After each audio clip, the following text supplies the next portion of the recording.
हरि ओम श्री गणेशाय नमः। भगवान श्री हरि के द्वारा गजेंद्र का उद्धार। आपकी माया रूपा अहम बुद्धि से आत्मा का स्वरूप ढक गया है, इसी से यह जीव अपने स्वरूप को नहीं जान पाता।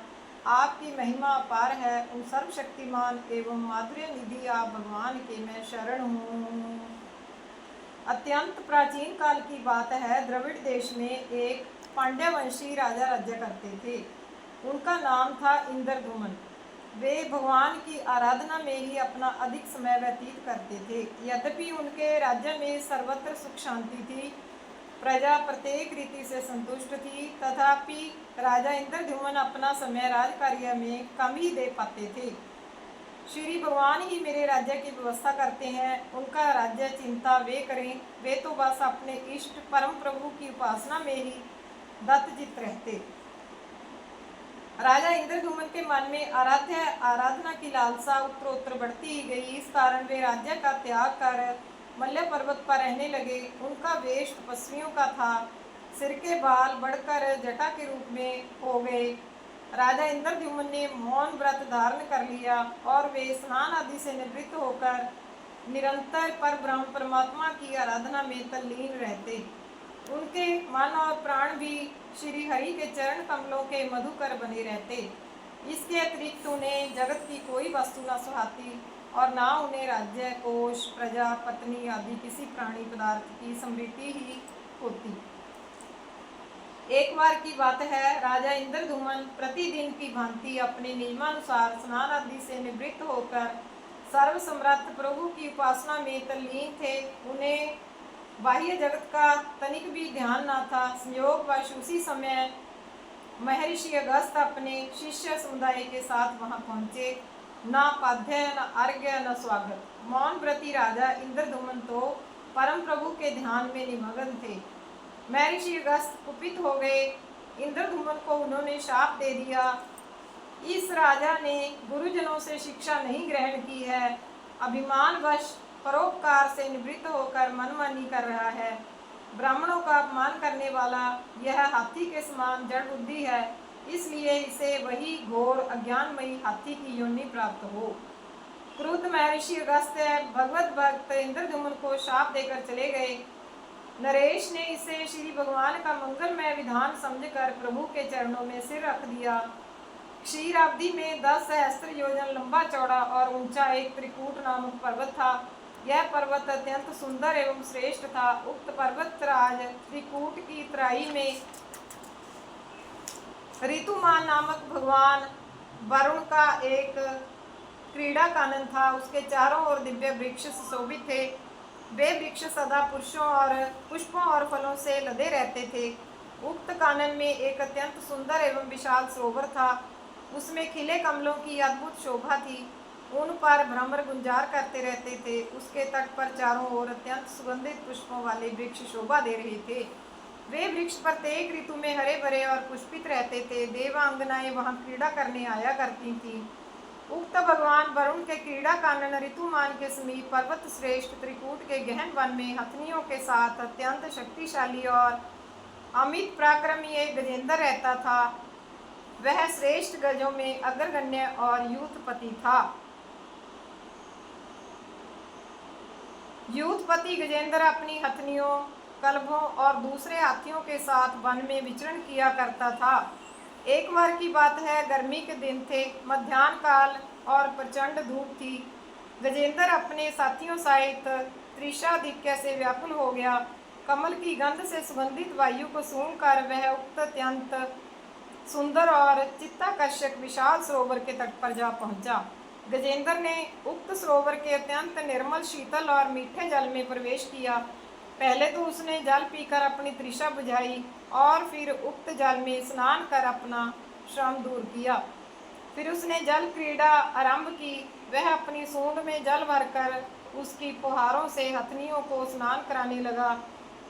कलभों के मुंह में सूंड डालकर उन्हें जल पिलाने लगा। दूसरी हथनियां और गज अपनी सूंडों की फुहार से गजेंद्र को स्नान करा रहे थे तथा उसका सत्कार कर रहे थे। अचानक गजेंद्र ने सूंड उठाकर चीत्कार की। पता नहीं किधर से एक मगर ने आकर उसका पैर पकड़ लिया।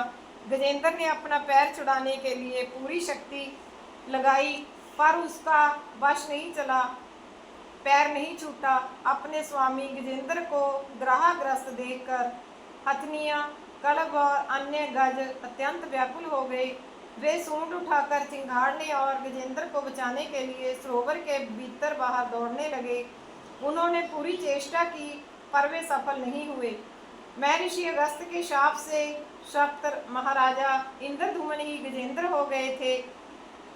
गंधर्व श्रेष्ठ गुहु महर्षि देवल के शाप से ग्रह हो गए थे। वे भी अत्यंत पराक्रमी थे। संघर्ष चल रहा था। गजेंद्र बाहर खींचता और ग्रह गजेंद्र को भीतर। सरोवर का निर्मल जल गंदला हो गया। कमल दल क्षत विक्षत हो गए।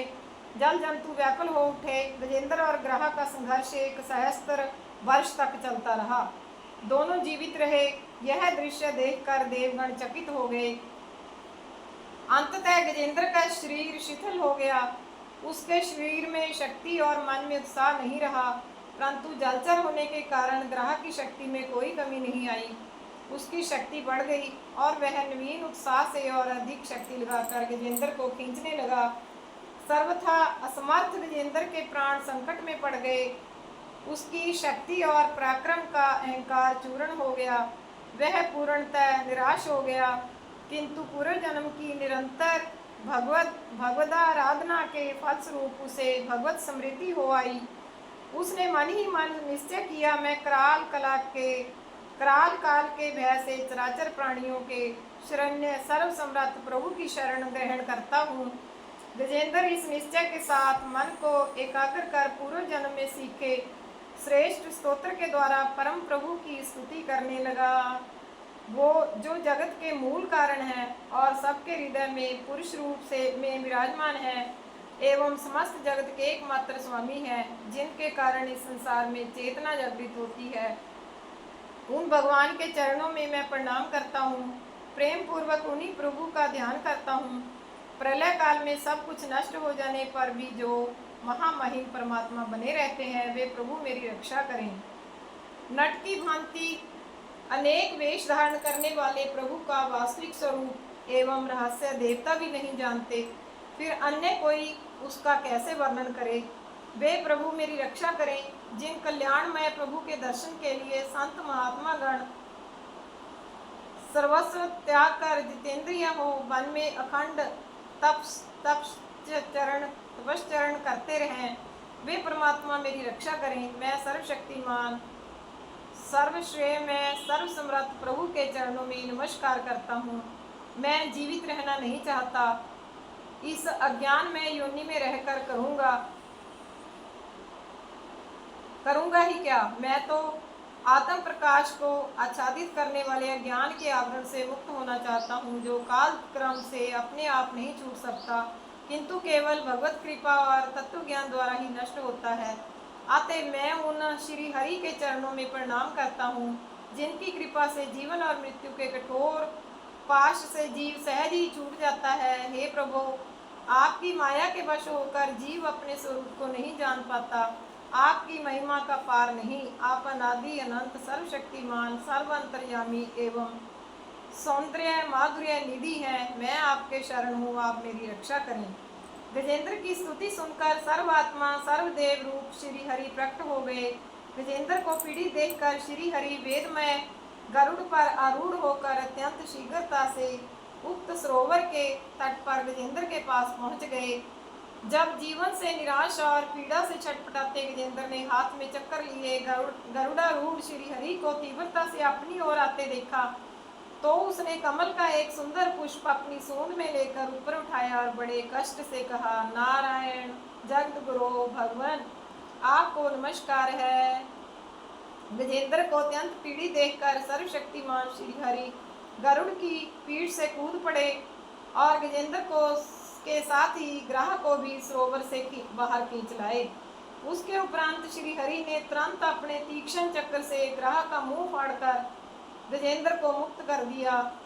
ब्रह्मा आदि देवगण श्री हरि की प्रशंसा करते हुए उनके ऊपर स्वर्गीय सुमनों की वृष्टि करने लगे, दुंदुभियां बज उठी, गंधर्व नृत्य और गान करने लगे, सिद्ध ऋषियों महर्षि परब्रह्म श्री हरि का गुणानुवाद गाने लगे।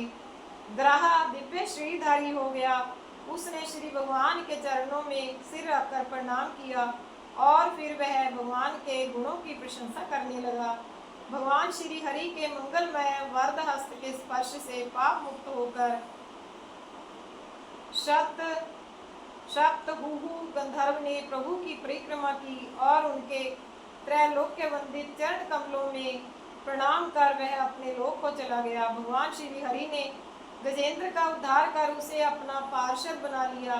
गंधर्व सिद्ध और देवगण उनकी इस लीला का गान करने लगे।